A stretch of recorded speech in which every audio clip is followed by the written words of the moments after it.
Hello बच्चों, circle chapter के second part में आपका स्वागत है। लास्ट क्लास में हमने पढ़ा था सर्कल के बेसिक्स के बारे में, ठीक है ना। बेसिक डेफिनेशन क्या होती है, थ्योरम्स कौन कौन सी होती है, कौन कौन से टर्म्स है जो कि सर्कल से रिलेटेड होते हैं, वो सारी चीजें हमने पढ़ी थी। अभी क्या करेंगे, एक बार मैं फटाफट से उसका एक क्विक रिकैप दे देता हूँ ताकि तुमको समझ में आ जाए क्या क्या पढ़ा था हमने, ठीक है ना। तो देखिए, दो चीज हमने पढ़ी थी। सबसे पहला कि सर्कल, अच्छा हाँ, सर्कल और टेंजेंट के बारे में पढ़ा था। तो ये रहा सर्कल और ये रहा एक टेंजेंट। तो थ्योरम ये कहती है कि अगर कोई टेंजेंट सर्कल को टच करके जाता है तो eight the point of contact radius of the circle is perpendicular with the tangent, ठीक है ना। Eight the point of contact, तो बच्चों जहां पर टेंजेंट सर्कल को टच करता है उस पॉइंट को कहते हैं पॉइंट ऑफ कांटेक्ट। तो पॉइंट ऑफ कांटेक्ट पे जो रेडियस होगा और जो टेंजेंट होगा वो क्या बनाएगा, परपेंडिकुलर बनाएगा, ठीक है यहाँ तक का। अच्छा, दूसरी थ्योरम क्या थी, तो थ्योरम नंबर 1 थी। सेकंड नंबर की थ्योरम है ये कि अगर किसी सर्कल के ऊपर बाहर से एक्सटर्नल पॉइंट से, अगर किसी सर्कल के ऊपर बाहर से एक्सटर्नल पॉइंट से अगर टेंजेंट बना दिया जाए कितने टेंजेंट बनेंगे पहले तो एक्सटर्नल पॉइंट से, तो 2 टेंजेंट बनेंगे, मैक्सिमम से मैक्सिमम इसमें 2 टेंजेंट बनेंगे।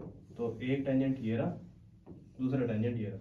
ये जो दोनों टेंजेंट होंगे, इन दोनों के दोनों टेंजेंट्स की लेंथ आपस में इक्वल होगी। क्लियर है कि नहीं है। तो 2 थ्योरम पढ़ी हमने। सबसे पहला कि at the point of contact radius is perpendicular to the tangent, और दूसरा हमने क्या पढ़ा, एक्सटर्नल पॉइंट से बनने वाले टेंजेंट सर्कल के ऊपर क्या होते हैं, इक्वल होते हैं। और इन्हीं दोनों के बेसिस पे अभी तक हमने 2 थ्योरम के प्रूव कर लिए और 11 क्वेश्चन कर लिए, ठीक है ना। अब हम क्या करेंगे, हम अगले क्वेश्चन पे ध्यान देंगे, ठीक है ना। तो देखिए बच्चों, ये रहे अगले क्वेश्चन, ठीक है। देखिए क्या लिखा है। In the given figure, the sides AB, BC and CA of a triangle ABC touches a circle at P, Q and R respectively. If PA बराबर 4 सेंटीमीटर, BP बराबर 3 सेंटीमीटर, AC बराबर 11 centimetre, find the length of BC। देखो क्या हो रहा है इसमें, देखो क्या हो रहा है। इससे बोला गया क्या, एक ट्रायंगल है जो कि ट्रायंगल की हर साइड सर्कल को टच कर रही है, ठीक है ना। ये फिगर ट्रायंगल का अगर हर साइड सर्कल को अगर टच करेगा तो ट्रायंगल की हर साइड सर्कल के लिए टेंजेंट का काम करेगी। तो बच्चों ये वाला जो साइड है ये इस साइड का टेंजेंट है, ये दूसरे साइड का टेंजेंट है और ये तीसरे साइड का टेंजेंट है। यानी कि ट्रायंगल की तीनों साइड सर्कल के लिए एक टेंजेंट का काम कर रही है। समझ में आ गया तक का। अब आपको बोला जा रहा है कि भाई बीसी की लेंथ निकाल के दिखाओ। अगर हम आपको बता देते हैं कुछ लेंथ जो हमें पहले से मालूम है। कौन कौन सी लेंथ हमको पहले से मालूम है, हमको पी ए के बारे में पता है, तो बच्चों ये रहा पी ए। हमको बीपी के बारे में पता है, बच्चों ये रहा बीपी। और हमको ए सी के बारे में भी पता है, ये रहा ए सी, ठीक है ना। तो बच्चों ये है 11, बीपी है 3 और पी ए है कितना, 4। हमको पता लगाना है बच्चों बीसी की लेंथ कितनी होगी। तो ध्यान से समझना, ठीक है ना। आसान है, उतना मुश्किल भी नहीं है। बस इतना ध्यान रखो कि यार एक्सटर्नल पॉइंट से बनने वाले टेंजेंट इक्वल होते हैं। तो इसका मतलब ये हुआ कि जो बी से क्यू, बी से पी बराबर होगा कि नहीं होगा, तो बी क्यू बराबर में बी पी।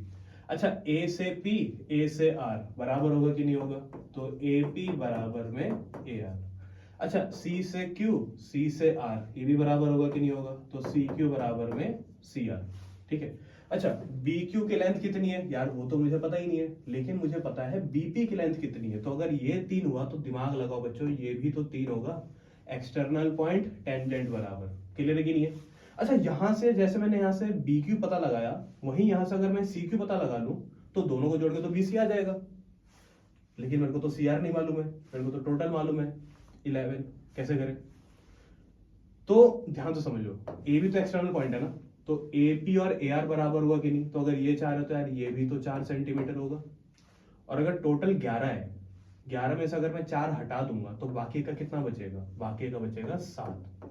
तो यानी कि सी से आर कितना हो गया, 7। तो अगर सी अगर एक एक्सटर्नल पॉइंट माने तो सी से आर और सी से क्यू बराबर होएगा। तो सी आर बराबर 7, तो भाई सी क्यू भी बराबर 7। अब हमको BC निकालने के लिए बस इतना करना है कि दोनों साइड की लेंथ को जोड़ देना है। तो हम BC कैसे निकालेंगे, तो बच्चों BC निकालेंगे BQ और QC को ऐड करके। BQ कितना होगा 3, QC कितना होगा 7, कितना निकल गया भाई 10 सेंटीमीटर टोटल BC की लेंथ। बताइए बच्चों, समझ में आया कि नहीं आया। अगला क्वेश्चन देखते हैं। ये अगला क्वेश्चन, ये भी लगभग सिमिलर ही है, सिमिलर कंसेप्ट के ऊपर बेस्ड है, ठीक है ना। सेम ही थ्योरम यहाँ पे भी अप्लाई हो रही है, तो इतना कोई, ठीक है ना, हाइपर होने वाली बात नहीं है, आराम से करेंगे। तो बोला जा रहा है कि in a right angle triangle ABC right angle at B, BC बराबर में 12, ठीक है ना। राइट एंगल ट्रायंगल है, एबीसी एक राइट एंगल ट्रायंगल है। राइट एंगल ट्रायंगल का मतलब 90 डिग्री बना रहा है। कहां पे 90 डिग्री बना रहा है भाई? बी पे 90 डिग्री बना रहा है, right angle at B. BC कितना है इसका? 12 सेंटीमीटर। बच्चों ये रहा बीसी, कितना है ये? 12 सेंटीमीटर का बीसी। एबी कितना है? 5, ये रहा बच्चों 5 सेंटीमीटर का AB. Calculate the radius of the circle inscribed in the triangle. तो बताइए बच्चों रेडियस की लेंथ क्या होगी अगर ये सर्कल ट्रायंगल के अंदर है। तो ये सर्कल ट्रायंगल के अंदर आ रहा है, तो आपको बतानी है इस सर्कल की रेडियस क्या होगी। सर्कल की रेडियस यहाँ पर आर मानी गई है, ठीक है ना। तो भाई क्या निकाले, कैसे निकाले? आइए थोड़ा बहुत बेसिक कंसेप्ट समझते हैं हम लोग। एक राइट एंगल ट्रायंगल में आप लोग अप्लाई कर सकते हो पाइथागोरस थ्योरम, है कि नहीं है? तो यह है 12 सेंटीमीटर, यह है 5 सेंटीमीटर।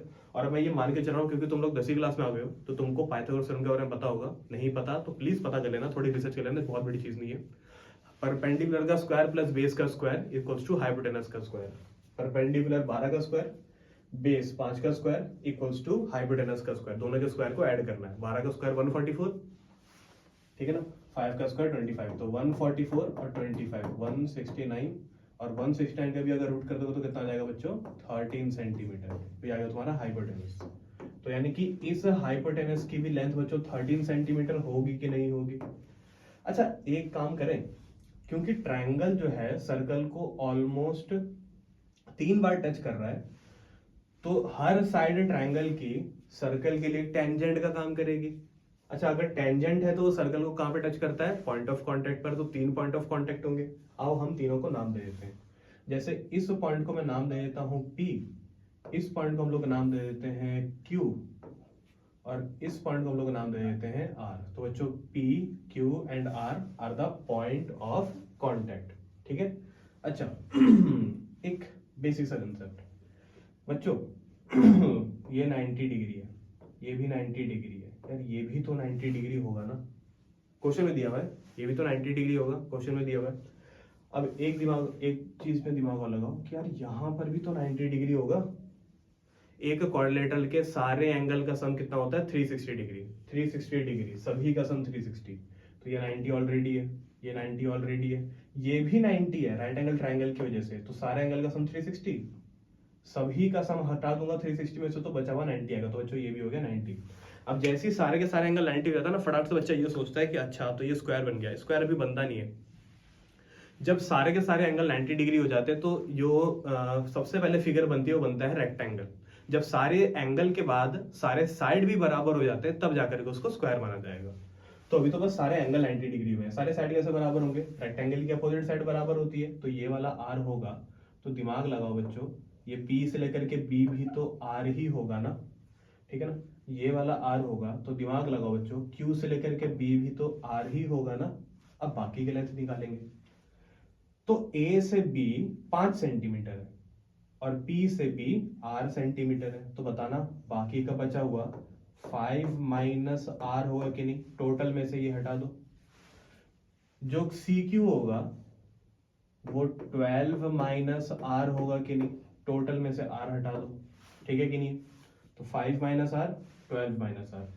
एक्सटर्नल पॉइंट से बनाए जाने वाले टेंजेंट इक्वल होते हैं, तो इसका मतलब ये हुआ कि बच्चों AP जो है वो AR के बराबर, CQ जो है वो CR के बराबर। तो AP की लेंथ अगर 5 माइनस R है तो बच्चों AR की लेंथ भी 5 माइनस R होगी कि नहीं होगी? इसको हटा देते हैं, कोई काम करनी है अभी। तो बच्चों AP बराबर में AR और CQ बराबर में CR, CQ बराबर में CR, ठीक है कि नहीं? अच्छा अब ये ध्यान से देखिए बच्चों, ये है AC, ठीक है ना। CQ बराबर CR 12 माइनस R इसकी वैल्यू, AP बराबर AR 5 माइनस R इसकी वैल्यू। बच्चों AC ध्यान से देखिए, AC जो है वो 2 पार्ट्स में टूटा हुआ है। कौन से 2 पार्ट्स में टूटा हुआ है? 2 पार्ट्स है इसके, AR और RC। AR की लेंथ कितनी है यार? AR की लेंथ यहां से निकालेंगे 5 माइनस R। RC की लेंथ कितनी है? ये रही RC, कितनी लेंथ है इसकी? 12 माइनस R। और AC की लेंथ कितनी है? हमने पाइथागोरस थ्योरम लगा के AC निकाला था 13 सेंटीमीटर, है कि नहीं? तो 13 17 माइनस का 2R, माइनस का 2R यहाँ ले जाओ, 13 को उधर भेज देना। 2r इक्वल्स टू 17 माइनस 13, या फिर 2r इक्वल्स टू 4, या 2 से 4 काट सकते हैं हम लोग 2 वाली में, और r आ गया हमारा 2, यानी कि सर्कल की रेडियस कितनी रही होगी बच्चों? 2 सेंटीमीटर। समझ में आ गया यहाँ तक का क्या हुआ? Simple question.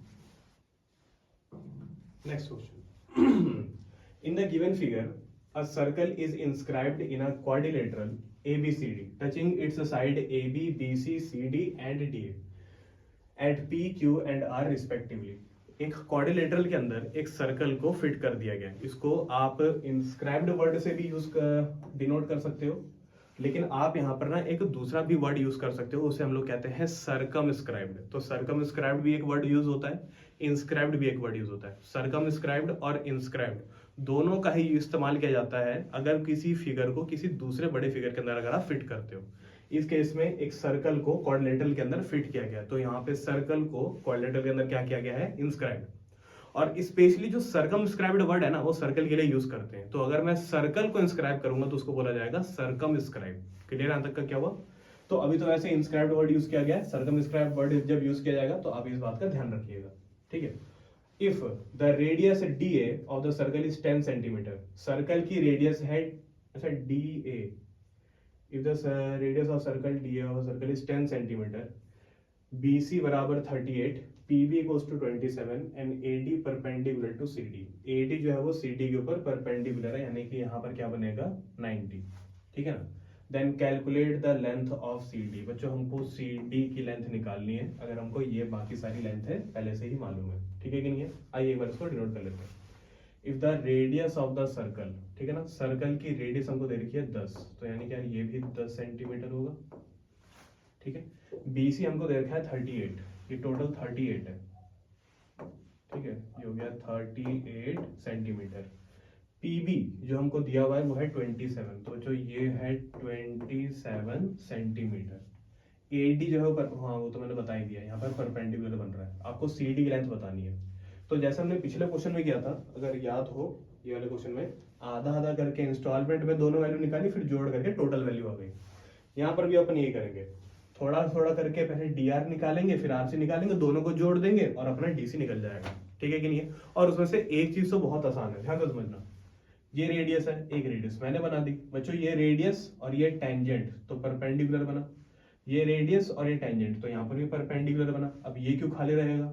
ये भी 90 बनेगा, ठीक है ना। तो सबसे पहले हम इसको रेक्टेंगल मान देते हैं, लेकिन अब क्योंकि तुम्हें लॉजिक पता लग चुका है कि पहले रेक्टेंगल बनता है, फिर सारी साइडें बराबर होती हैं, फिर स्क्वायर बनता है, तो अब से हम इसको स्क्वायर ही मानेंगे, ठीक है ना। लेकिन जब पेपर में लिखोगे तो पहले इसको रेक्टेंगल करके फिर इसको स्क्वायर प्रूफ करना। अब आगे देखते हैं। तो बच्चों इसको अपोजिट साइड बराबर होती है, तो बच्चों ये 10 सेंटीमीटर होगा, तो DR भी 10 सेंटीमीटर होगा कि नहीं, ठीक है कि नहीं है। अब जुगाड़ करते हैं CR का। CR का जुगाड़ होगा CQ से। CQ कहाँ से आएगा? अगर मैं टोटल में से BQ की लेंथ हटा दूंगा, BQ की लेंथ कहाँ से आएगी? BQ की लेंथ आएगी यहाँ से, ये है 27। और अगर मैं इसको अगर एक एक्सटर्नल पॉइंट मानूं तो ये दोनों टेंजेंट इक्वल होंगे कि नहीं होंगे, है कि नहीं। तो अगर ये 27 हुआ तो बच्चों ये भी तो 27 ही होगा ना, ठीक है ना। ये भी कितना होगा?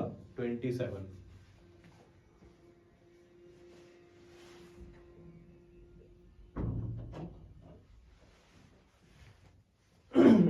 ये भी कितना होगा? 27। और अगर 38 में से अगर मैंने 27 हटा दिया तो क्या बचेगा? वो बचेगा 11। वो हो गया ये। हमको पता है एक्सटर्नल पॉइंट से टेंजेंट बराबर होते हैं, तो CR जो है वो CQ के बराबर आ गया, तो ये भी 11 होगा कि नहीं होगा। अब हमको DC पता लगाना, तो बस मेरे को इतनी मेहनत करनी है कि मेरे को 10 सेंटीमीटर और 11 सेंटीमीटर जोड़ देना है। तो कितना आ जाएगा ये वाला? 21 centimetre is the length of DC। समझ में आ गया तक का क्या हुआ? फिगर में ही सारा खेल है, 2 थ्योरम बताया आपको, तो सारा का सारा काम बड़े आराम से होता है, ठीक है ना।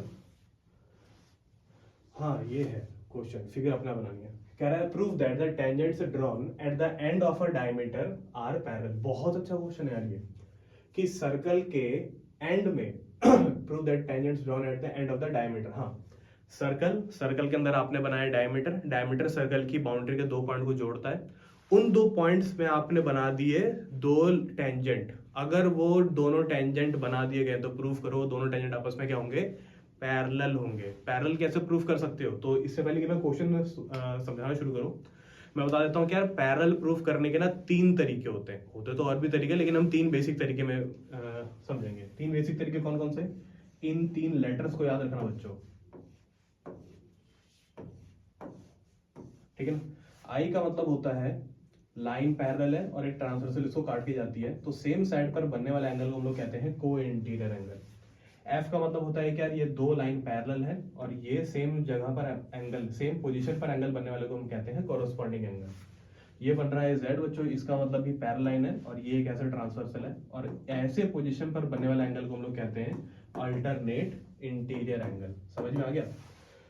तो अगर लाइन पैरेलल होती है तो को इंटीरियर एंगल का सम 180 डिग्री आता है, कॉरस्पॉन्डिंग एंगल बराबर होते हैं और अल्टरनेट एंगल भी बराबर होते हैं अगर लाइन क्या होती है पैरेलल, और इसका वाइस वर्सा भी पॉसिबल है। वाइस वर्सा का मतलब क्या हुआ कि अगर एंगल बराबर हो गए, अगर अल्टरनेट एंगल बराबर हो गए तो लाइन हो जाएगी पैरेलल, अगर कॉरस्पॉन्डिंग एंगल बराबर हो जाएंगे लाइन हो जाएगी पैरेलल, अगर को इंटीरियर एंगल का सम अगर 180 डिग्री आ गया तब भी लाइन क्या हो जाएगी पैरेलल। तो पैरेलल करने के 3 तरीके, एंगल बराबर तो line parallel, line parallel angle बराबर। हमको यहाँ पर एंगल बराबर करना है या फिर उनका सम 180 लेकर के आना है ताकि लाइन पैरेलल हो जाए। अब इससे पहले कि मैं तुम्हें पूरा का पूरा ये क्वेश्चन कैसे करना होता है, पहले तो हम लोग फिगर बनाएंगे, है ना।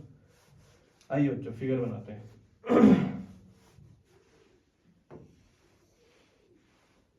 तो ये रहा एक सर्कल,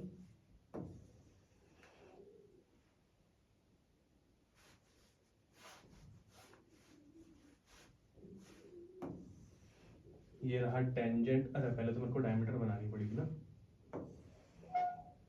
तो जो ये रहा एक काम चला हुआ डायमीटर, इससे काम तो चल ही जाएगा, ठीक है। ये रहा डायमीटर और अब ये है पहला टेंजेंट जो कि इस एंड पर बनाया गया है,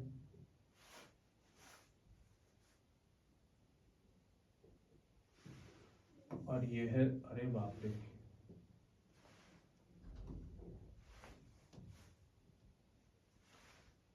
और ये है दूसरा टेंजेंट बच्चों, ठीक है। ये दूसरा एंड पर बनाया गया, तो ये रहे 2 टेंजेंट, ठीक है कि नहीं है। ये दोनों के दोनों टेंजेंट डायमीटर के दोनों अपोजिट पॉइंट पर बनाए गए। हमको प्रूफ करना है कि दोनों टेंजेंट आपस में क्या होंगे, पैरेलल होंगे। कैसे करें भाई, पैरेलल करने के 3 तरीके तुमको बताएं, अब उन्हीं में से एक ना एक तरीका यहाँ पर लगाएंगे। लेकिन बच्चों दिमाग लगाओ, अगर ये डायमीटर है तो डायमीटर कहाँ से पास होता है बच्चों, डायमीटर पास होता है सेंटर से, ठीक है कि नहीं है। डायमीटर कहाँ से पास होता है, सेंटर से, ये हो गया सेंटर हो। अच्छा ये वाला पॉइंट होगा P और ये वाला पॉइंट होगा Q, यानी कि हमारे डायमीटर का नाम क्या है, POQ, passing through the centre O, ठीक है यहाँ तक का। अच्छा डायमीटर का जो आधा होता है वो रेडियस होता है, तो इसका मतलब ये हुआ क्या, ये रेडियस होगा और ये क्या होगा, टेंजेंट। तो जो रेडियस होगा वो टेंजेंट के ऊपर क्या बनाएगा, परपेंडिकुलर बनाएगा। क्यों, क्योंकि ये काम करेगा पॉइंट ऑफ कांटेक्ट का। सिमिलरली ये भी रेडियस होगा तो ये भी यहाँ पर परपेंडिकुलर बनाएगा, ठीक है कि नहीं है, क्योंकि ये कैसा पॉइंट है, point of contact. Point of contact पर परपेंडिकुलर, पॉइंट ऑफ कांटेक्ट पर परपेंडिकुलर। अब मैं ये कैसे प्रूफ करूं कि यार ये दोनों लाइनें आपस में पैरेलल है, तो बड़ा सिंपल तरीका है। पहले तो इसको नाम दे देता हूं ABCD, ठीक है ना। AB और CD को पैरेलल करना है, तो कैसे कैसे कर सकते हो, मैं यहाँ पे तीनों तरीके अप्लाई कर सकता हूँ, लेकिन हम लोग यहाँ पे ना जो सबसे इजी वे में लग सकता हो वो अप्लाई करेंगे। सबसे पहला बच्चों अगर आप ध्यान से देखो तो आपको दिखाई देगा कि यार ये वाला एंगल है 90 और ये वाला एंगल भी है 90, और अगर मैं स्पेसिफिकली इन दोनों एंगल को टारगेट करके एक अलग से फिगर बनाऊंगा तो आपको ऐसा दिखाई देगा। ये एक Z जैसी फिगर बन रही है, और Z का मतलब होता है बच्चों अल्टरनेट एंगल। अगर अल्टरनेट एंगल बराबर होगा तो लाइन क्या होगी, पैरेलल होगी। तो इसका मतलब ये हुआ कि हमने अल्टरनेट एंगल बराबर कर दिए, and since the alternate angles are equal therefore lines are parallel. तो इसको लिखने का भी तरीका कुछ ऐसा होगा कि APB बराबर में 90 डिग्री, ठीक है ना, रेडियस परपेंडिकुलर टू टेंजेंट, और सिमिलरली OQD ये भी 90 डिग्री। क्या रीजन होगा, रेडियस परपेंडिकुलर टू टेंजेंट्स, ठीक है कि नहीं है। अब क्योंकि ये भी 90 और ये भी 90, इसका मतलब इक्वेशन 1 और इक्वेशन 2 आपस में बराबर हो गई, तो APB किसके बराबर आ गया, OQ। APB लिख दिया मैंने, APB नहीं होगा, ये AP होगा। अब तो Q लग रहा है ये, चलो छोड़ो कोई बात नहीं, सही चल रहा है। APO बराबर में OQD, ठीक है कि नहीं है। दोनों दोनों के दोनों एंगल बराबर हो गए, तो क्या लिखेंगे, since alternate interior angles are equal therefore AB parallel to CD। समझ में आ गया? क्योंकि अल्टरनेट एंगल बराबर है इसलिए लाइन क्या होगी, आपस में पैरेलल होगी। ठीक है, अगला ये भी अच्छा क्वेश्चन है, ये शायद हमने पहले कर लिया है, ये पता नहीं किया है कि नहीं, कोई बात नहीं, देखते हैं। In the given figure AB is the diameter of a circle with centre O, ठीक है ना, AB है वो डायमीटर है, सेंटर O से पास हो रहा है, AT एक तरीके का टेंजेंट है बच्चों, ये रहा टेंजेंट, AOQ जो है ना वो 58 डिग्री है, AOQ ये है 58 डिग्री का एंगल। ठीक है, अब आपको पता लगाना है ATQ की वैल्यू क्या होगी, ये रहा ATQ, आपको इस एंगल की वैल्यू निकालनी है बच्चों। ठीक है, वो वाला आपको पहले से पता है। ठीक है, आइए देखते हैं कैसे कैसे करके निकाला जा सकता है। तो पता नहीं तुम्हें याद है कि नहीं है, अभी थोड़ी देर पहले एक कंसेप्ट हमने डिस्कस किया था कि रेडियस है वो टेंजेंट के ऊपर परपेंडिकुलर बनाता है, तो ऑब्वियसली यहाँ पर एक 90 डिग्री का एंगल होगा। अब मैंने ना इससे पार्ट 1 वाले में ना एक क्वेश्चन में समझाया था कि अगर कोई आर्क सेंटर पर एंगल बना रहा है और वही आर्क अगर बाउंड्री पर एंगल बनाता है तो सेंटर वाला एंगल जो होता है ना वो बाउंड्री वाले का डबल होता है। तो यानी कि अगर बाउंड्री पर अगर x बनेगा तो सेंटर पे बनेगा 2x। उल्टा भी कह सकते हो कि जो सेंटर पर एंगल बाउंड्री पर एंगल बनता है वो सेंटर वाले का हाफ होता है। ठीक है ना, तो ये दोनों तरीके से बताया जा सकता है। अब ये चीज यहाँ पे कहाँ से काम आ रही है, ठीक है ना, देखो यार ये फिगर जो मैंने आपको बताया ना ये एकदम आइडियल केस है, ये तो मैं ऐसे बना ही सकता हूँ, लेकिन मैं एक फिगर ऐसे भी तो बना सकता हूँ। ठीक है ना, इसको ध्यान से एक बार समझना, मैं ये फिगर ऐसे भी तो बना सकता हूँ कि ये रही आर्क, मैंने एक एंगल यहाँ बना दिया, मैं चाहता तो एक एंगल में यहाँ पर भी बना सकता था कि नहीं, मैं चाहता तो एक एंगल में यहाँ पर भी बना रहा हूं कि नहीं। ठीक है ना, मैं चाहता हूं कि तुम इस वाले एंगल को फोकस करो, इस वाले एंगल को।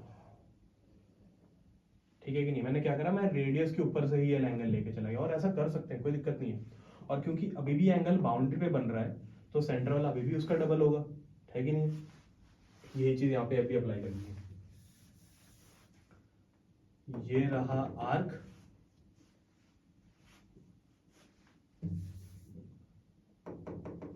ये रहा आर्क, ये बना रहा है एंगल सेंटर पे भी और ये बना रहा है एंगल बाउंड्री पे भी। तो यानी कि जो बाउंड्री पर एंगल बनेगा वो सेंटर वाले का डबल होगा, ओ सॉरी सेंटर वाले का हाफ होगा। तो अगर यहाँ पर अगर बन रहा है बच्चों 58, तो बाउंड्री पे इसका हाफ बनेगा कि नहीं बनेगा, लगाओ दिमाग, है कि नहीं है, बाउंड्री पे बनेगा इसका हाफ, कितना बनेगा इसका हाफ, 29। ठीक है कि नहीं है, 29 डिग्री वहां पर बन गया, यहाँ पर पहले से 90 डिग्री था, और अब आपको ये एक ट्रायंगल को देखना है, ये ट्रायंगल अलग से बनाऊंगा तो ये एंगल बनेगा 29 डिग्री, ये एंगल बनेगा 90 डिग्री, और आपको ये वाला एंगल पता लगाना है। मेरे ख्याल से अब ये कोई बहुत बड़ी डील नहीं है, ये वाला आप अपने आप पता कर सकते हो, है कि नहीं है। अगर नहीं पता समझ में भी आया तो भी आप कमेंट करके बता सकते हो, ये जो भी है। अगला क्वेश्चन बहुत अच्छा क्वेश्चन है, पेपर में काफी बार आया हुआ है, एनसीईआरटी का काफी फेमस क्वेश्चन है और बहुत ज्यादा इजी क्वेश्चन है। तो क्या है ये कि ABCD एक तरीके का क्वाड्रिलेटरल है जो कि सर्कल को क्या कर रहा है, सर्कमस्क्राइब कर रहा है। क्लियर कि नहीं है, यहाँ पर पता नहीं कुछ लिखा हुआ है, इसको इग्नोर कर देना, सर्कमस्क्राइब। ठीक है ना, ABCD एक सर्कल है, ABCD एक क्वाड्रिलेटरल है जो कि सर्कल को क्या कर रहा है, सर्कमस्क्राइब, अपने अंदर समा ले रहा है। ठीक है कि नहीं है, तो अब आपको प्रूफ करना है कि अगर सर्कल क्वाड्रिलेटरल के हर साइड को टच करता है तो प्रूफ करके दिखाइए जो AB होगा और जो CD होगा ये BC और DA के बराबर होगा कि नहीं, है कि नहीं है, ये हमको प्रूफ करके दिखाना है। ठीक है कि नहीं है, आइए प्रूफ करते हैं, बड़ा सिंपल क्वेश्चन है, बिल्कुल भी मुश्किल नहीं है। तो हम लोग क्या करेंगे, हम लोग इस थ्योरम का इस्तेमाल करेंगे कि यार एक्सटर्नल पॉइंट से बनने वाले टेंजेंट इक्वल होते हैं, तो इसका मतलब हर एक्सटर्नल पॉइंट से बनने वाले टेंजेंट इक्वल होंगे। तो यहां से AP और AS बराबर होगा कि नहीं होगा, तो बच्चों AP किसके बराबर आ गया, AS के बराबर। बच्चों यहाँ से जो BP होगा वो BQ के बराबर आएगा कि नहीं आएगा, तो बच्चों जो BP हो गया वो किसके बराबर आ गया, BQ। अगर मैं C को एक्सटर्नल पॉइंट मानूं तो CQ जो है वो CR के बराबर होगा कि नहीं होगा? तो CR किसके बराबर आ गया? CQ के बराबर आ गया। और अब अगर मैं D को एक्सटर्नल पॉइंट मानूं तो जो ये DR होगा क्या वो DS के बराबर होगा कि नहीं होगा? तो DR किसके बराबर आ गया बच्चों? DS के बराबर। बताइए समझ में आया कि नहीं आया? 4 external point, 4 pair of tangent बराबर, ठीक है।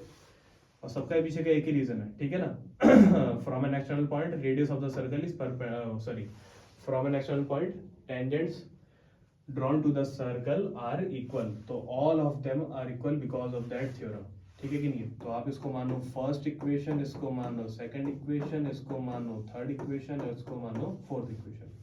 और एक सिंपल सा काम करो, ऐड कर दो। ऐड इक्वेशन नंबर 1 2 1 2 3 4, चारों इक्वेशन को आपस में क्या कर दिया हमने? ऐड कर दिया, ठीक है ना। कैसे ऐड होगा? लेकिन यार इक्वेशन कैसे ऐड होती है? यार इक्वेशन बहुत सिंपल तरीके से ऐड होती है। राइट वाला राइट के साथ ऐड होता है, लेफ्ट वाला लेफ्ट के साथ ऐड होता है। तो जो भी इसका LHS था LHS में ऐड होगा, जो भी RHS था RHS में ऐड होगा। तो LHS में क्या क्या ऐड होगा भाई? LHS में ऐड होगा AP BP CR DR, AS BQ CQ DS, ये सभी आपस में ऐड होंगे। तो AS BQ CQ DS है कि नहीं है? मुझे दिमाग लगाओ, फिगर देखो, यहां देखो और मेरे को दिमाग लगा के ये बताओ, क्या AP और BQ आपस में दो साइड नहीं है? एक बड़ी साइड AB की, AP और BB, इन दोनों छोटी साइड को जोड़ूंगा, इन दोनों छोटी साइड को जोड़ूंगा तो एक बड़ी साइड AB हमको मिलेगा कि नहीं मिलेगा? तो अगर मैं AP और BP को जोड़ूंगा तो हमको क्या मिलेगा? AB मिलेगा। अच्छा CR और DR, बच्चों CR और DR को भी अगर आपस में जोड़ूंगा तो एक बड़ी लंबी साइड DC मिलेगी कि नहीं मिलेगी? तो ये वाला काम तो हमारा हो गया। अब देखते हैं RHS में हमको मिलेगा कि नहीं मिलेगा, ठीक है ना। अच्छा AS, लेकिन यार AS और BQ का क्या रिलेशन है? AS यहाँ बन रहा है, BQ यहाँ बन रहा है, पता नहीं, ना पैरेलल है ना कुछ है, लेकिन फिर कैसे होगा? मैं बताता हूँ। AS का BQ के साथ तो नहीं होगा, लेकिन AS का DS के साथ तो होगा। तो अगर मैं AS और DS जैसी दो साइडों को अगर आपस में जोड़ दूंगा तो ये मिल करके AD बनाएंगे कि नहीं बनाएंगे? और बिल्कुल सिमिलर तरीके से BQ और CQ को भी अगर आपस में जोड़ दिया जाएगा तो ये भी मिल करके BC बनाएंगे कि नहीं बनाएंगे? और hence proved AB plus CD equals to BC plus में DA, इस तरीके से प्रूव हुआ। बताइए बच्चों, क्लियर होगा कि नहीं हुआ यहाँ तक का? एक बार अपना भी ट्राई करना, बड़ा मस्त क्वेश्चन है, आसान से, ठीक है ना। तो ये हो गया।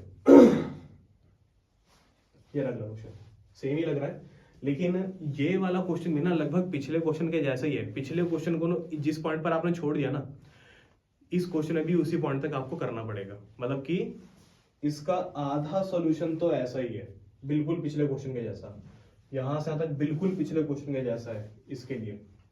इसके बाद में हम क्या करेंगे पता है? इसके बाद में हम वो करेंगे जो कि क्वेश्चन हमको एक्चुअल में करने के लिए कह रहा है। क्वेश्चन हमको कह रहा है कि बेटा प्रूफ करो ये रोम्बस है अगर ये सर्कमस्क्राइब करने वाला क्वाड्रिलेटरल नहीं, एक स्पेशल टाइप का क्वाड्रिलेटरल है। क्या बोलते हैं इसको? पैरेललोग्राम।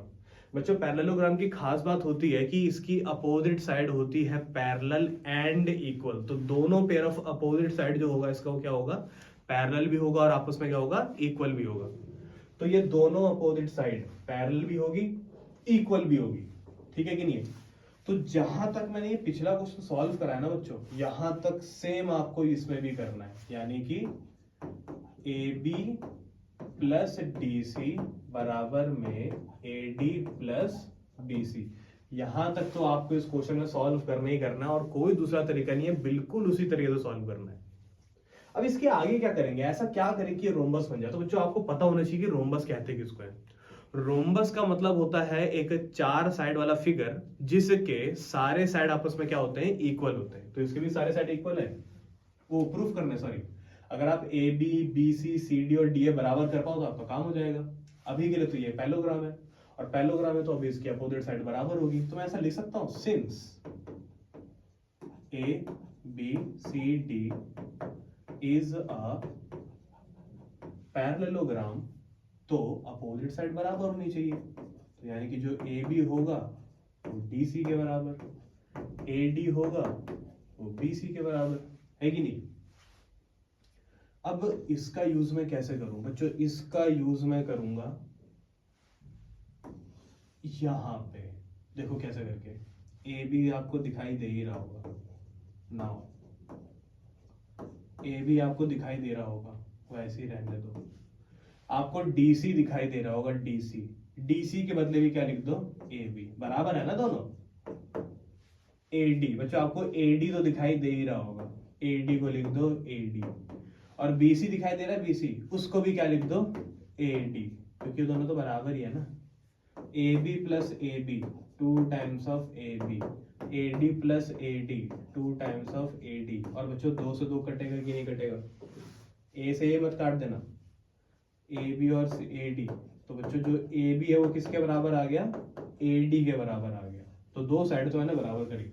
अब लगता है ऐसे कर करके हमको दो साइड और बराबर करनी पड़ेंगी, नहीं, इतना हो गया, अब बाकी का सारा जुगाड़ का खेल है, देखो कैसे करके, ए बी और ए डी बराबर हो गए, तो ए बी बराबर हो गया ए डी के, लेकिन यार ए बी तो डी सी के भी बराबर है, तो ए बी बराबर में डी सी, लेकिन यार ए डी तो बी सी के भी बराबर है, तो ए डी बराबर में बी सी, क्या सारी साइडें बराबर हुई कि नहीं हुई, and since all sides are equal therefore A B C D is a rhombus, therefore A B C D is a rhombus. बताइए बच्चों क्लियर हुआ कि नहीं हुआ, बहुत अच्छा क्वेश्चन है। अगला, इन the given figure ABC is an isosceles triangle, कैसा ट्रायंगल भाई, isosceles triangle, with AB बराबर AC, AB जो है किसके बराबर है, AC के बराबर, चलो इस बात का हम लोग ध्यान रखेंगे। Circumscribes a circle, ठीक है ना, अपने अंदर सर्कल को फिट करता है, ऐसे फिट करता है कि सर्कल जो है ना ट्रायंगल की हर साइड को टच कर रहा है, ट्रायंगल की हर साइड को टच करेगा, इसका मतलब ये हुआ कि ट्रायंगल का हर साइड सर्कल के लिए क्या माना जाएगा, tangent. Prove that point of contact P bisect the base BC, तो प्रूफ करिए कि जो पॉइंट ऑफ कांटेक्ट होगा ना P की D, अच्छा D है यहाँ पे, तो यहाँ पर भी D ही होना चाहिए, point of contact D bisect the base BC, तो ये पॉइंट ऑफ कांटेक्ट D जो है ना वो बेस BC को बाइसेक्ट कर रहा है, ये हमको प्रूफ करके दिखाना है, यानी कि BD जो है वो किसके बराबर आएगा, DC के बराबर आएगा।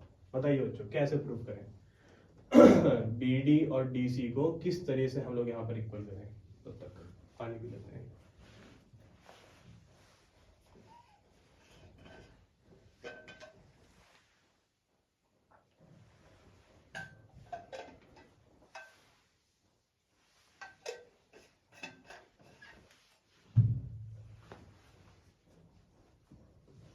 सॉरी, स्टार्ट करें तो ये बच्चों BD और DC को बराबर करना है, कैसे करोगे BD और DC को बराबर, सबसे पहले काम करते हैं, सबसे पहले जितना हो पाता है पहले उतना करते हैं। हाँ,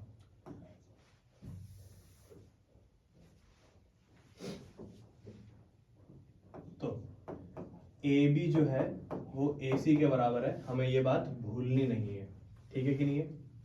अच्छा बच्चों दिमाग लगाओ, मैंने तुमको एक बात कही थी, किसी भी तरह के एक्सटर्नल पॉइंट से बनाए जाने वाले टेंजेंट इक्वल होते हैं कि नहीं होते, तो यानी कि इस पॉइंट से भी जो दो टेंजेंट निकल रहे हैं वो इक्वल होंगे, तो इसका मतलब जो AF होगा वो AE के बराबर होगा कि नहीं होगा, है कि नहीं है। अच्छा एक और बात बताऊं, 3 एक्सटर्नल पॉइंट है, A तो हो गया एक, ठीक है ना, from external point A, from external point A, from external point B, बच्चों अगर B को एक्सटर्नल पॉइंट माने तो BF बराबर में BD, अगर C को एक्सटर्नल पॉइंट माने तो C का एक्सटर्नल पॉइंट माने तो CE बराबर में CD। अब ये याद रखना क्योंकि ये अब हमारे काम आएगा, ठीक है कि नहीं है। अच्छा पता है क्या, जैसे हम साइड में साइड जोड़ते हैं तो एक बड़ी साइड मिलती है, उसी तरह से आप साइड में से साइड को घटा करके एक छोटी साइड भी निकाल सकते हो। और एक और चीज बताऊं, अगर दो वैल्यूज अगर आपस में बराबर है और दो दूसरी वैल्यूज अगर आपस में बराबर है, तो इन दोनों को माइनस करके भी जो नई वैल्यू मिलेगी ना वो भी आपस में बराबर होगी। If equals are subtracted from the equals the result will be equal, ये यूक्लिड ने बोला था। ठीक है ना, if equals are subtracted from the equals the result will be equal. हम क्या करेंगे, ए बी और ए सी तो बराबर है ही, ए एफ और ए ई भी तो बराबर है ना, तो एक काम करते हैं, ए बी और ए सी में से ए एफ ए ई हटा देते हैं, तो हटा देंगे तो क्या मिलेगा, हमको मिलेगा बी एफ और ई सी। तो बेसिकली मैंने पता है क्या करा, मैंने इन दोनों को ही आपस में सब्ट्रैक्ट कर दिया, तो ए बी में से ए एफ गया, बच गया पी एफ, ए सी में से ए ई गया, बन गया ई सी। अब इस बात को आप लोग ध्यान रखिएगा, ठीक है ना, बी एफ किसके बराबर आ गया, ई सी के बराबर आ गया, लेकिन एक मिनट, बी एफ और ये बी एफ किसके बराबर है, बी डी, अरे एक मिनट, और ई सी और ये ई सी किसके बराबर है, सी डी। अच्छा, अब मैं समझ गया इसमें क्या करना है, इसमें लगाना है जुगाड़ जिसकी वजह से आपका बी डी और डी सी बराबर आ जाए। तो ये मैं कैसे करूंगा, तो ये मैं करूंगा ऐसा करके कि इसको मान लूंगा मैं इक्वेशन नंबर 1, इसको मान लूंगा इक्वेशन नंबर 2, इसको मान लूंगा इक्वेशन नंबर 3, और अब हम आ जाएंगे यहाँ पे। सबसे पहले तो हम स्टार्ट करेंगे इक्वेशन नंबर 1 से, ठीक है ना, ठीक है ना, बी एफ बराबर में ई सी, ठीक है कि नहीं है, लेकिन बी एफ किसके बराबर है, बी डी के बराबर, तो यहां से मैंने बी एफ हटाया और यहां लिख दिया मैंने बी डी। ई सी किसके बराबर है, सी डी के, तो यहां से मैंने ई सी हटाया और इसके क्या लिख दिया हमने, सी डी। तो जो बी डी किसके बराबर आ गया, सी डी के बराबर, बी डी बराबर में आ गया सी डी के बराबर। लेकिन बच्चा कह रहा है भैया हमें तो प्रूफ करना था कि ये कुछ बाइसेक्ट बाइसेक्ट कर रहा है। बाइसेक्ट का मतलब क्या होता है, बाइसेक्ट का मतलब होता है किसी भी चीज के अगर दो, किसी भी साइड के अगर दो इक्वल पार्ट्स हो जाए ना तो उसको बोलते हैं बाइसेक्ट, या फिर किसी एंगल के अगर दो इक्वल पार्ट्स हो जाए तो उसको हम बोलेंगे एंगल भी बाइसेक्ट हो गया, एंगल दो इक्वल पार्ट्स में बट गया। तो बेसिकली बाइसेक्ट का मतलब होता है इक्वल पार्ट्स में बट जाना। तो ये बी डी और डी सी इक्वल पार्ट्स में बट गया है, समझे कि नहीं समझे, तो बी डी बराबर में डी सी, बी डी बराबर में डी सी, हेंस डी। अच्छा, बांट कौन रहा है, पहले तो ठीक था, पहले तो आराम से बीसी बन रहा था, लेकिन जब से ये पॉइंट डी आया है ये बराबर बराबर बढ़ गए हैं, तो इसका मतलब बाइसेक्ट करने वाला कौन है, D. Hence prove that D bisects BC, तो हेंस डी बाइसेक्ट्स बीसी। बताइए बच्चों, क्लियर हुआ कि नहीं हुआ। बहुत सिंपल क्वेश्चन है, थोड़ा सोच समझ के करोगे ना अपने अभी बैठ करके तो भी आराम से हो जाएगा। सरल क्वेश्चन बहुत आराम से हो जाते हैं, सिंपल है, दो थ्योरम तो लगनी होती है, दोनों आराम से लग जाएंगे। ये रहा क्वेश्चन है, कह रहा है कि बताइए area of triangle A B C, अच्छा दिया हुआ पूरा क्वेश्चन पढ़ते हैं।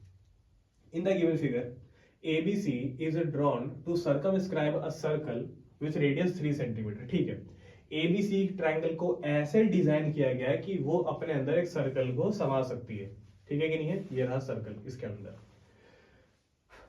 सर्कल की रेडियस कितनी है, 13 सेंटीमीटर।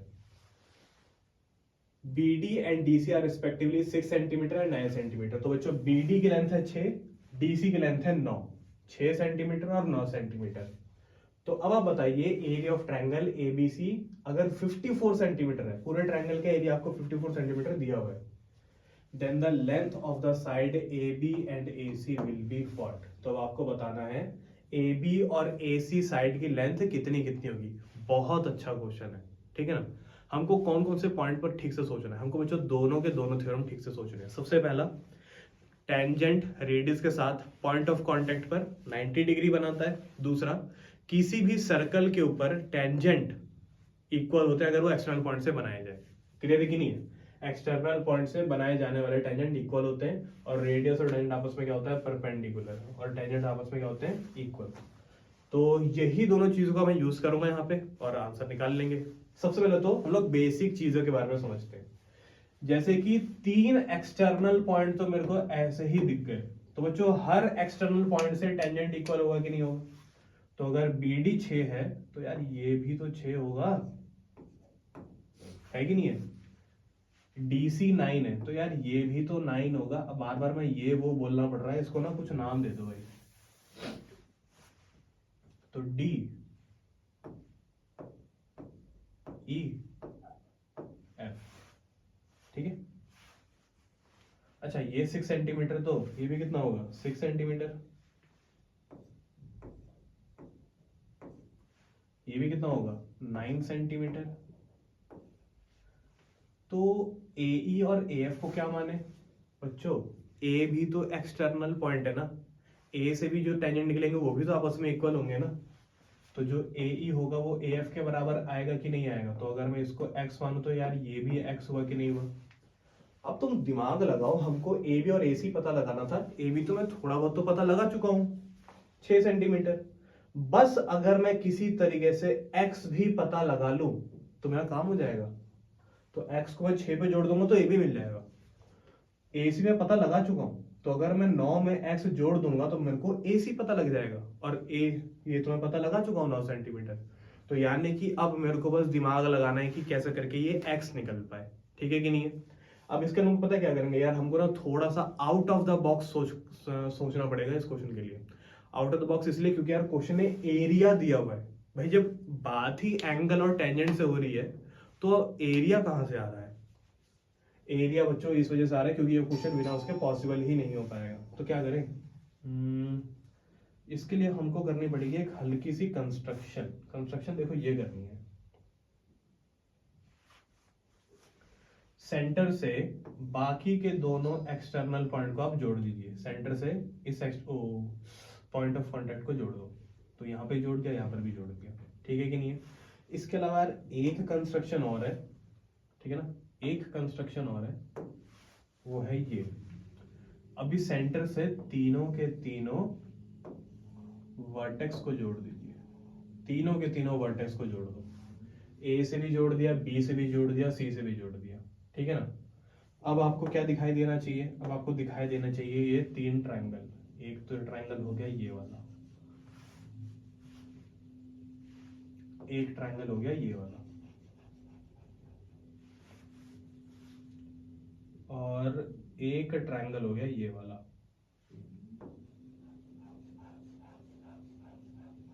ठीक है ना। तुम ध्यान से देखो तो कि मैंने ना क्या करा, तीनों के तीनों ट्रायंगल को कलर कर दिया, है कि नहीं है, तीनों ट्रायंगल को मैंने कलर कर दिया।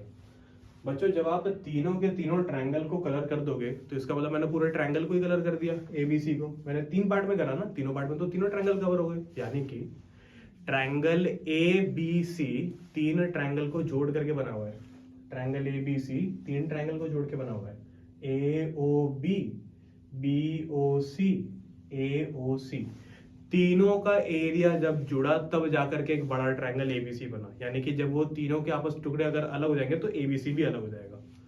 तो मैं ऐसा कह सकता हूं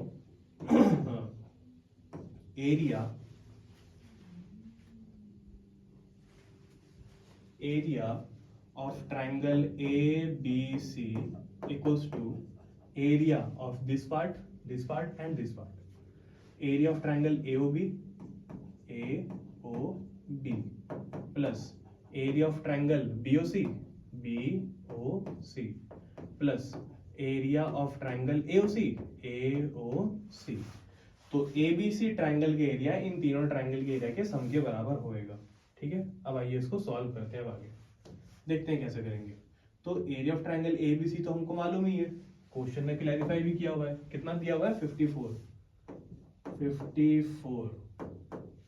एरिया ऑफ ट्रायंगल AOB, भाई ये एरिया कैसे निकालें ये तो हमको पता ही नहीं है, तो हम एक बेसिक फॉर्मूला यूज करेंगे, half into base into height. अब इसका जुगाड़ कैसे करेंगे मैं बताऊंगा। Area of triangle BOC half into base into height, AOC half into base into height, ठीक है कि नहीं है। तो 54 इक्वल्स टू हाफ, बेस क्या होगा ट्रायंगल AOB के लिए। तो बच्चों ये ध्यान से देखिए, इस ट्रायंगल को अगर मैं थोड़ा अलग से बनाऊंगा तो ये कुछ ऐसा दिखेगा, और ये है सेंटर से डाला गया परपेंडिकुलर। बच्चों जहां हाइट बनाई जाती है ना बस उसी को बेस माना जाता है। तो इस ट्रायंगल की हाइट यहां से बनाई गई है, तो ये वाला इसका बेस का काम करेगा। और इसकी हाइट क्या है यहां तो नहीं पता लग रहा, लेकिन अगर ये फिगर उठा करके अगर मैं यहां रख दूंगा ना तो ये सर्कल का रेडियस बन जाएगा। तो यानी कि ये है radius as a height and this side as a base. तो हाफ इंटू में बेस हो गया ये AB, जिसकी वैल्यू है x प्लस 6, और हाइट कितनी हो गई इसकी, हाइट हो गई इसकी रेडियस, क्वेश्चन को रेडियस दिया ही हुआ था 3 सेंटीमीटर। सिमिलरली अगले वाले में भी ऐसे काम करेगा, half into base, BOC triangle, base है इसका ये रहा पूरा, 6 प्लस 9 कितना हो गया 15, हाइट, हाइट कितनी बची इसकी 3 है ना, half into base into height, base और हाइट, बेस हाइट तो हाइट तो हो गई 3 और बेस हो गया इसका x प्लस 9, आगे भी ये कर सकते हैं कोई दिक्कत नहीं, ठीक है।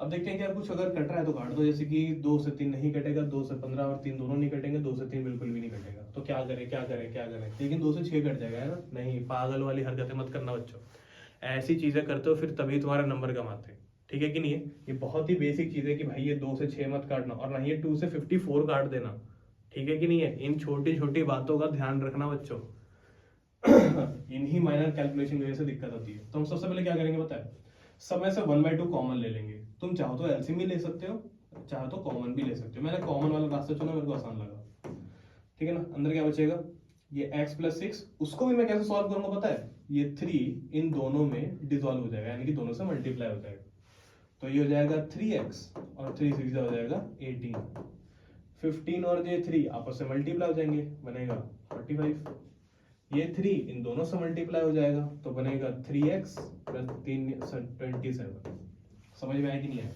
ये 24 यहाँ पे है, 2 यहाँ पे आ गया मल्टीप्लाई, क्रॉस मल्टीप्लीकेशन की वजह से, तो ये जाएगा 108 इक्वल्स टू, अब यहाँ पे कैसे सॉल्व करें, x वालों को पहले कर दो, यानी कि 3x और 3x, 6x 18 और फिर ये 27 और फिर ये क्या लिखा है 45, ठीक है कि नहीं, 5 और ये कितना हो गया 3 और ये कितना हो गया तो कितना हो गया 90 है कि नहीं है। 90 को भेजो, माइनस माइनस करो, तो 108 माइनस 90 बराबर में कितना 6x,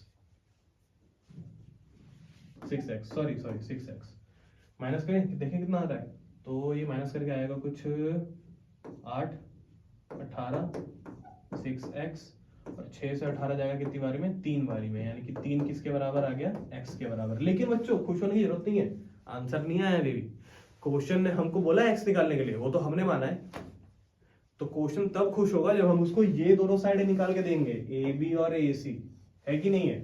तो ए बी कैसे निकलेगा भाई, ए बी निकलेगा अगर मैं 6 में x और जोड़ दूं तो, है कि नहीं है।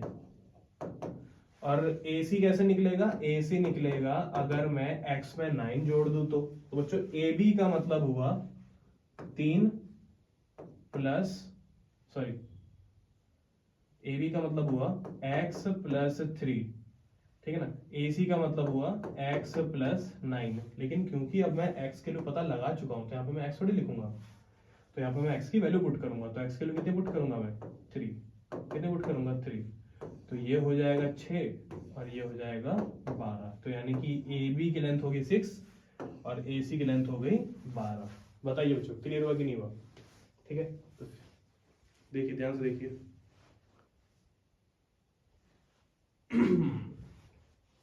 ठीक है, तो ये रहा क्वेश्चन, बहुत अच्छा क्वेश्चन है ये वाला, ठीक है ना। इसी का एक बड़ा भाई भी है, वो आपको एनसीईआरटी मिलेगा, और मेरे ख्याल से जहां तक मुझे लग रहा है वो एनसीईआरटी का शायद लास्ट या सेकंड लास्ट क्वेश्चन है, बहुत बढ़िया क्वेश्चन है, प्लीज उसको एक बार भी जाकर के ट्राई करना, यहाँ पर आएगा तो मैं यहाँ पर ही बता दूंगा।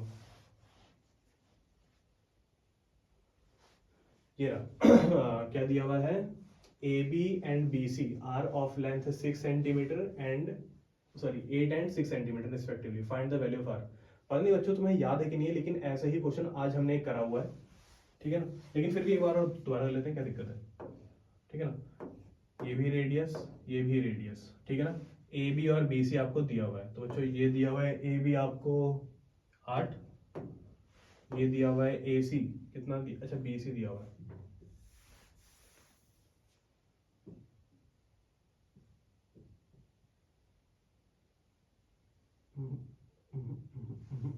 कुछ तो दिक्कत है क्वेश्चन में, ए बी 8 है तो बी सी 6 कैसे हो गया, 90 के आगे तो सबसे बड़ी साइड होती है।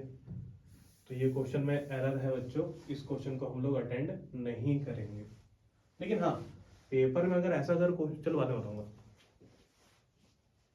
ये क्या है ये?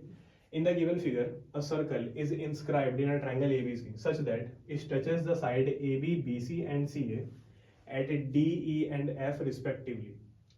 If the length of the side AB, BC and CA are 12 centimeter, ठीक है, हो सकता है 8 centimeter and 10 centimeter respectively, find the length of AD, BE and CF। तो बच्चों आपको AD, BE और CF की लेंथ निकालनी है। तो तुम्हें अगर नहीं दिख रहा तो बता दूं, ये रहा AD और ये रहा BE और ये रहा CF। तो AD, BE और CF इन तीनों की ही लेंथ निकाल के दिखानी है हमारे को। अगर आपको बता रखा है कि AB 12 है, BC 8 है और CA कितना है 10 है, ठीक है। आइए करते हैं मेहनत। तो सबसे पहले मैं साइड लिख देता हूँ यार। तो AB, BC और CA। AB कितना है बच्चों? 12, 8, 10।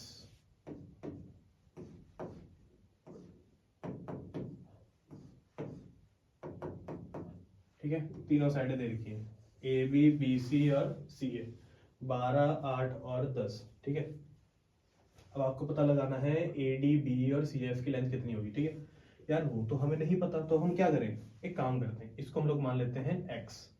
तो यार ये वाला भी x होगा कि नहीं होगा, दिमाग लगाओ। बहुत सारे क्वेश्चन करे, अब तो इतना पता लग गया होगा तुमको। एक्सटर्नल पॉइंट से बनने वाले टेंजेंट इक्वल होते हैं, तो यानी कि जो AD होगा वो AF के बराबर आएगा।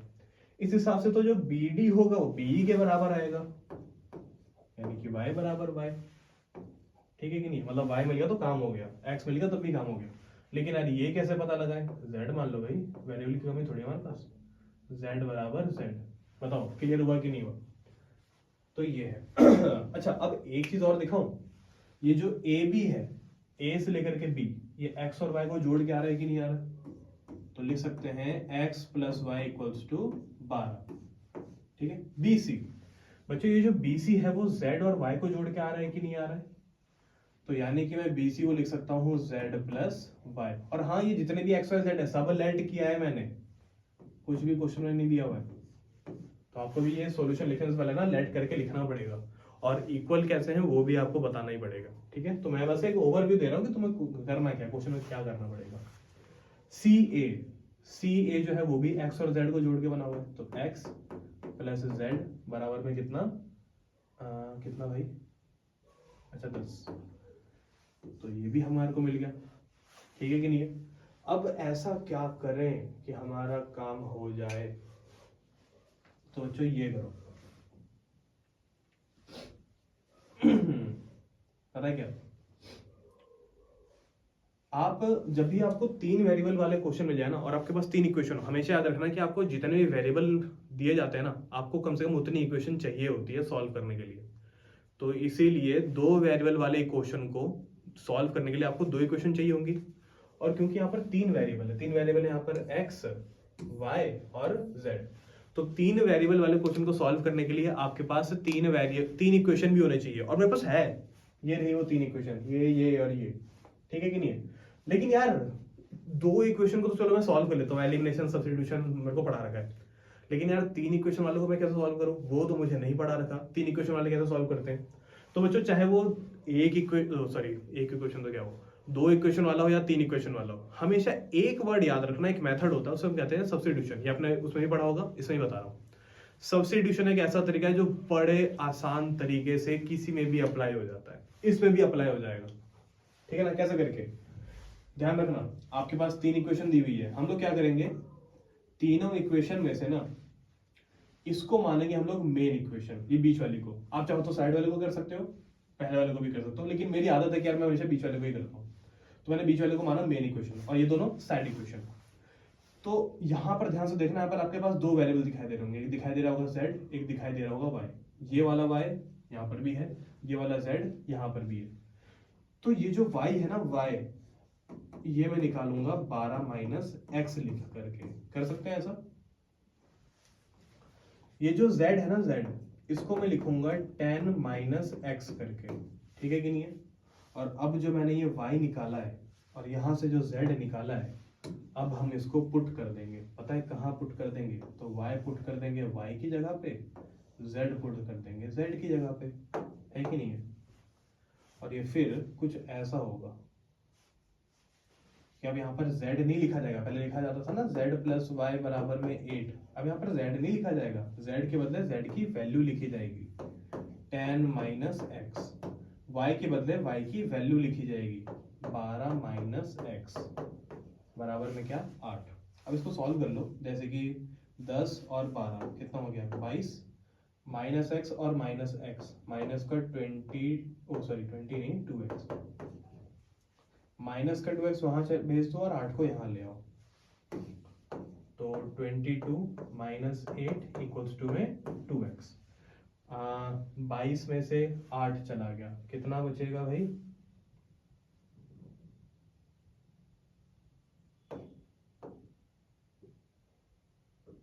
14 बराबर में 2x। 2 से 14 काट सकते हैं 7 बारी में, तो बच्चों 7 बराबर में किसके आ गया, x के बराबर। बताओ यहाँ तक क्लियर हुआ कि नहीं हुआ? ठीक है, x वैल्यू कितनी आ गई, 7। लेकिन यार x की वैल्यू आना जीत थोड़ी है, x में तो हम, हाँ वैसे है एक तरह से एडी हमको मिल गया, लेकिन हमको तो बाकी भी निकालनी है। अब बाकी के लिए क्या करें, दोबारा इक्वेशन ऐसा सॉल्व करें, substitution please. Equation 1, equation 2, equation 3, इन 1 और 2 को उठा करके मैंने सेकंड में पुट किया था, ठीक है ना। तो यहाँ पे मैं लिख देता हूँ एक बार के लिए, पुट 1 एंड 3 इन सेकंड। लेकिन अब मैं क्या करूं, अब एक काम करो भाई, क्योंकि x आपको मिल चुका है तो x उठा करके फर्स्ट में पुट करो और फिर उठा करके थर्ड में पुट करो। यहाँ पुट करोगे सॉल्व कर करा के y मिल जाएगा, यहाँ पुट करोगे सॉल्व कर करा के z मिल जाएगा। तो एक बार मैं यहाँ पर मैं y और z की रॉ फॉर्म लिख देता हूँ, फ्रॉम फर्स्ट एंड थर्ड, ठीक है ना। इनका एक रॉ फॉर्म लिख देता हूँ मैं। तो ये हो जाएगा y बराबर में 12 माइनस एक्स और z बराबर में हो जाएगा, z बराबर में क्या हो जाएगा भाई, 10 माइनस एक्स, 12 माइनस एक्स। लेकिन यार x तो हमको पता लग चुका है, तो x क्यों लिखूं यहाँ पर मैं, x की तो वैल्यू लिखूंगा मैं, 7 7 कितना आ गया, 5 5 कितना आ गया, 3, 5 सेंटीमीटर, 3 सेंटीमीटर और 7 सेंटीमीटर। बताइए बच्चों समझ में आया कि नहीं आया? ठीक है, आगे बढ़े। इन the given figure P Q बराबर 10, क्यू आर बराबर 8, पी आर बराबर 12, find the length of Q M R N and P L. Same question same concept, बताइए बच्चों अप्लाई कर पाओगे कि नहीं कर पाओगे? पी एल पता लगाना है, sorry dark colour, P L पता लगाना है, क्यू एम पता लगाना है, आर एन पता लगाना है। क्या हो पाएगा कि नहीं हो पाएगा? बिल्कुल पिछले क्वेश्चन से ही इंस्पायर्ड है, मेरे ख्याल से तो कोई दिक्कत नहीं आएगी। अगर दिक्कत आएगी तो पिछला वाला एक बार रिवाइंड करके दोबारा देख सकते हो भाई, बिल्कुल ऐसे ही होगा, ठीक है ना। 3 वेरिएबल बनेंगे, 3 इक्वेशन बनेगी, सॉल्व करना तुम्हें आता है। एक मेन इक्वेशन रखना, बाकी दोनों साइड इक्वेशन दोनों को उठा करके पुट कर देना बीच वाले में, बस। वाओ, अच्छा ये रहा, prove that the opposite side of a collateral circumscribing a circle subtend supplementary angle at the centre. अरे भाई क्या क्वेश्चन है यार ये। एक क्वाड्रिलेटरल है, सर्कल को वो सर्कमस्क्राइब करता है, ध्यान से सुनना, सर्कल को वो सर्कमस्क्राइब करता है, तो आपको प्रूफ करके दिखाना है कि जो क्वाड्रिलेटरल के अपोजिट साइड्स हैं, पहले फिगर बना लेंगे, क्वाड्रिलेटरल के जो अपोजिट साइड्स है ना, क्वाड्रिलेटरल के जो अपोजिट साइड्स हैं वो सेंटर पर जब एंगल बनाएंगे तो वो सप्लीमेंट्री होगा। एक बच्चा बोलता है भैया हिंदी में बताओ, तो आओ हिंदी में समझते हैं। सबसे पहले हम लोग क्वाड्रिलेटरल बना लेते हैं जिसके अंदर इसको सर्कमस्क्राइब करना है। ओ ये भी चलिए इसमें,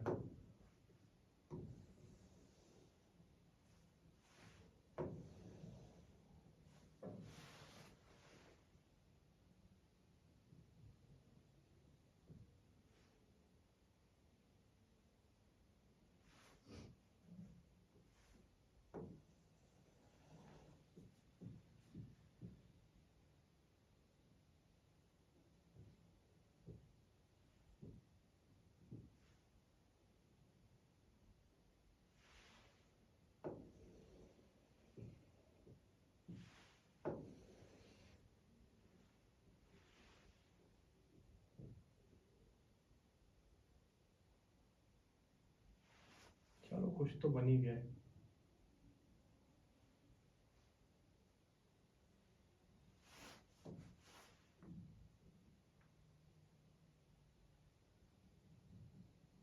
ठीक है,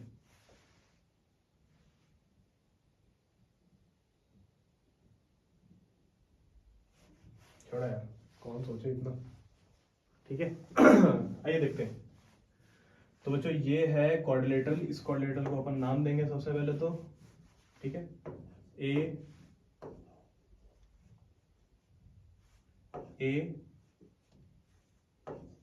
बी सी डी। ये नहीं लग रहा होगा अभी के लिए टेंजेंट, लेकिन प्लीज यार मान लो अब। ठीक है, मान लो भाई। अच्छा, तो ये है सर्कल का सेंटर कहीं ना कहीं। ठीक है, सर्कल का सेंटर हो गया ये। अच्छा, तो दोनों अपोजिट साइड सेंटर पर कैसे एंगल बनाएंगे? अपोजिट साइड कौन है यहाँ पे? ए बी और सी डी। अच्छा, ए बी सेंटर पर कैसे एंगल बनाएगा? ए बी सेंटर पर कैसे एंगल बनाएगा? ऐसे। सी डी सेंटर पर कैसे एंगल बनाएगा? ऐसे।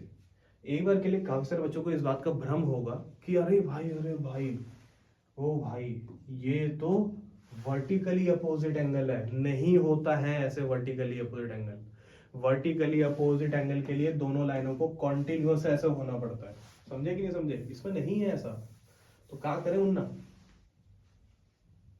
तो क्या करें? आइए बच्चों, सबसे पहले तो हम लोग करते हैं नेसेसरी कंस्ट्रक्शन जो इसमें करनी है, लेकिन पहले मैं लिख देता हूं प्रूफ क्या करना है। प्रूफ करना है ये angle A O D plus A O B, मतलब ये एंगल जो ये साइड जो सेंटर पर एंगल बना रही है A O B, plus D O C, इनका सम किसके बराबर प्रूफ करके दिखाना है हमारे को? 180। एक बच्चा होता है कि भैया ये बताओ, अगर ये अपोजिट साइड है तो ये क्या है? Corresponding side. भाई वो भी अपोजिट साइड है, तो उनका वो भी तो सेंटर पर एंगल बनाएंगे ना। यहाँ पे और यहाँ पे बेंट इनकी दिख रही होगी, ये भी तो एंगल बनाएंगे, तो इनका भी तो सम 180 के बराबर आना चाहिए। हाँ बिल्कुल। तो A O D plus B O C किसके बराबर? ये भी 180। तो बच्चों ये वाला पार्ट हमारे को प्रूव करके दिखाना है। समझ में आया कि नहीं आया? ये वाला पार्ट हमारे को प्रूव करके दिखाना है। तो कैसे करें? आइए सबसे पहले तो हम लोग कंस्ट्रक्शन डिस्कस करते हैं। क्या कंस्ट्रक्शन करनी है? कंस्ट्रक्शन करनी है बच्चों ये, हर एक पॉइंट ऑफ कांटेक्ट से इसको जोड़ दो। हर एक पॉइंट ऑफ कांटेक्ट से सेंटर को जोड़ दिया, तो मेरे पास कुल मिलाकर के 4 पॉइंट ऑफ कांटेक्ट है, P Q R S. 4 point of contact से मैंने सेंटर को जोड़ दिया। अब पता है मैं क्या करने वाला हूं बच्चों? क्या आपको ये दोनों ट्रायंगल दिखाई दे रहे हैं? इसका नाम है A O S, A O P. इनको हम लोग कॉन्ग्रुएंट करेंगे। अरे बच्चा बोलते हैं भैया वो तो बड़ा सिंपल काम है, कैसे करेंगे कॉन्ग्रुएंट? लेकिन ए ओ बराबर में ओ कॉमन, ओ एस बराबर में ओ आर रेडियस, और तीसरा, या तो तीसरा आप लोग ये कह सकते हो कि भाई ये ए एक्सटर्नल पॉइंट है तो इस हिसाब से ए एस बराबर में ए पी, वैलिड रीजन है, दे सकते हैं। या फिर आप ये भी कह सकते हो कि भाई 90-90 ईच, ये भी दे सकते हो, कोई दिक्कत वाली बात नहीं है। समझ में आया था क्या हुआ? बस ये है कि इससे दो ट्रायंगल आपस में कॉन्ग्रुएंट बिल्कुल हो जाएंगे, कोई दिक्कत नहीं आएगी। ठीक है ना? तो कॉमन साइड रेडियस 90-90 ईच और ए एस बराबर में A P, tangent from the external point. ठीक है कि नहीं है? अब क्या करें बच्चों? कॉन्ग्रुएंट किया क्यों? ऐसी फालतू है मजे में? नहीं नहीं नहीं नहीं, कॉन्ग्रुएंट इसलिए करा ताकि ये दोनों एंगल बराबर हो जाए। ये दोनों एंगल अगर आपको दिख रहे हो तो इसको मैं नाम दे देता हूं, क्योंकि ये दोनों एंगल अब आपस में बराबर हो चुके हैं, तो इसका नाम देता हूं मैं ए और ए। समझ में आ गया था क्या हुआ? ए और ए इसका नाम हो गया। अब सेम इसके साथ भी ऐसे ही करना है, लेकिन यार जो चीज मैं यहाँ पे पहले से परफॉर्म कर चुका हूं वो मैं दोबारा क्यों करूं, और सेम तरीका दोबारा क्यों करें? क्योंकि अभी आप कहोगे कि इसमें अप्लाई करना है तो इसमें भी करना पड़ेगा, फिर इसमें भी करना पड़ेगा, फिर इसमें भी करना पड़ेगा। हाँ यार करना पड़ेगा, 4 है। तो क्या करें? सिमिलरली, बार बार कॉन्वर्ट करने की जरूरत नहीं है, सिमिलरली। और ध्यान से सुनना, मैंने पहले ही बता रखा है, अगर दो ट्रायंगल अगर आपस में कॉन्ग्रुएंट है तो उनके एंगल और साइड बराबर होते हैं। तो अगर ये दोनों ट्रायंगल कॉन्ग्रुएंट हो गए तो इनके एंगल बराबर हो गए। सिमिलरली ये एंगल भी बराबर हो गए। सिमिलरली ये एंगल भी बराबर हो गए। सिमिलरली ये एंगल भी बराबर हो गए। बताइए बच्चों, समझ में आया कि नहीं आया? सारे के सारे एंगल बाय सीपीसीटी ऐसे ही बराबर होंगे। लेकिन इसका यूज क्या आएगा भाई, मैं बताता हूँ बच्चों। जब आप यहां से स्टार्ट करके वापस यहीं पर घूम फिर करके आ जाओगे ना, तो इस एंगल को कहा जाता है 360 डिग्री एंगल, यानी कि A plus B plus B plus C plus D equals to 360 degree. बताइए बच्चों, ये पार्ट क्लियर हुआ कि नहीं हुआ? अच्छा, अभी a प्लस ए 2a। अच्छा, इसका रीजन आप लोग को अगर लिखना हो तो आप लिख सकते हो कंप्लीट एंगल, ठीक है ना। 2a 2b 2c 2d equals to 360 degree. कुछ कॉमन ले सकता हूं मैं, a plus D plus C, oh my God, a plus B plus C plus D equals to 360 degree. मेरे ख्याल से 2 से 360 बड़े आराम से कट जाएगा और आपको मिलेगा a plus B plus C plus D बराबर 180। अरे भाई, क्या करना था और हमने क्या प्रूफ कर दिया, है कि नहीं है? हमको ये थोड़ी प्रूफ करना था, हमको ये थोड़ी प्रूफ करना था कि यार एबीसीडी का सम 180 के बराबर है। हमको तो प्रूफ करना था कि अपोजिट एंगल जो बनाएंगे उनका सम 180 के बराबर होगा। ये क्या होगा, मैं बताता हूँ क्या होगा बच्चों। ए और बी, जरा फिगर में आओ, फिगर में देखो ए और बी, ए और बी, वाओ, ए और बी, वाओ। अच्छा, यानी कि ए और बी मिल करके ये वाला एंगल बना रहे हैं। इस एंगल का नाम क्या है? A O B. अच्छा, A O B, C plus D, C plus, ओ भाई, अच्छा ये खेल है। सी प्लस डी दोनों मिलकर के कौन सा एंगल बनाएगा? सी ओ डी। और बच्चों, इस तरीके से ही ए ओ बी और सी ओ डी बराबर हो गया। बताइए बच्चों, क्या आपको समझ में आया कि नहीं आया? क्लियर है कि नहीं है? लेकिन प्रूफ तो अधूरा है, क्वेश्चन तो 2 है कि भाई ये भी प्रूफ करो और ये भी प्रूफ करो। अब कैसे करें? इसको दोबारा उठाओ, थोड़ा रीअरेंजमेंट करो और वो प्रूफ कर देंगे। अगर आप ये पार्ट कर पाओगे तो अच्छी बात है, ठीक है ना। नहीं कर पाओगे तो मैं करा देता हूँ। a plus B plus C plus D equals to 180। हमको पता है क्या करना है। अगला पेयर किसका बनाना है? ए और डी का। ए और डी के लिए ए और एंगल डी का एक साथ होना जरूरी है, तो ए और डी को एक साथ लिख दिया, बी और सी को एक साथ लिख दिया, इक्वल्स टू में 180 डिग्री। मेरे ख्याल से ए और डी को जोड़ करके अब एंगल ए और डी आराम से बन जाएगा, बी और सी भी आराम से बन जाएगा, equals to 180 degree. Hence proved, hence proved. ठीक है कि नहीं है? कितने क्वेश्चन रह गए?